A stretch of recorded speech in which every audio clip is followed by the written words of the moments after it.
Vision Amadi planning Yaodana Thabak kaya Paikhatlambana NGASIDI Lamdamsi Chamamnaba Phivam Amada Leihanbani HAINA Chief Minister NONGTHOMBAM BIREN PHONGDORAKLI Planning and Development Authority na Sinduna Langkol Housing Complex da Nauna Sangha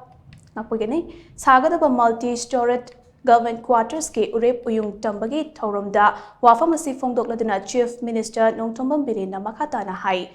lenga ke employees singna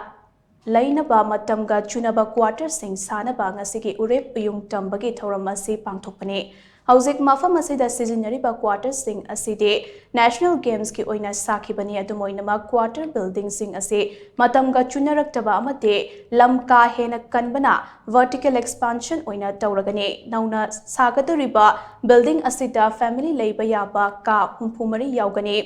New Chekon the so government employees singe quarter building sagat page thabak akan bamong the paikhatli masigi mathakta sabat loikraba building amade IDP singe laifam ohelli makhatana su quarter building sing sagat naba hotnari nakalamarom da aikoi miyoi bana mahausha ase luna launaraktabadage mahausana saurakpada miyoi bana awaba kaya mayoknari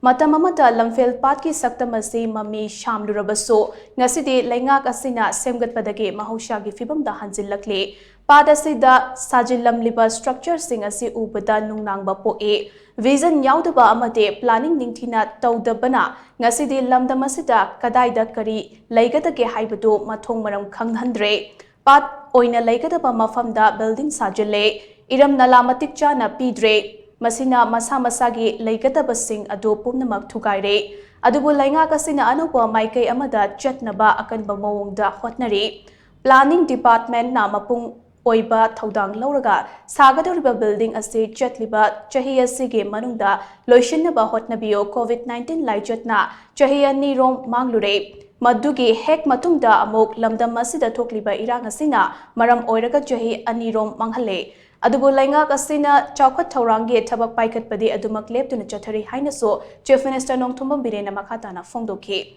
Panbaya abadi nauna sagadoriba government employees singi multi-storied quarter building ase laingakna amate hudko na sale puthoklaga Planning and Development Authority na implementing agency oiraga sagadabane Ngasigi urep uyung tambagi thoram aduda Health Minister Dr. Sapam Ranjan Education Minister Thaunauzam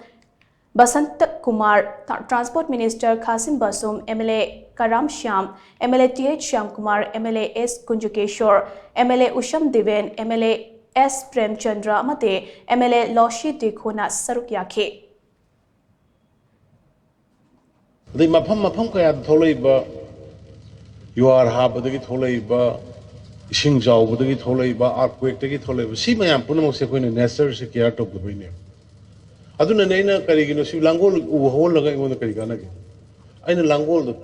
uhon si forest kan si. Adagi aina singda karigino aina asnoi forest lamdu di sokonu da thamuda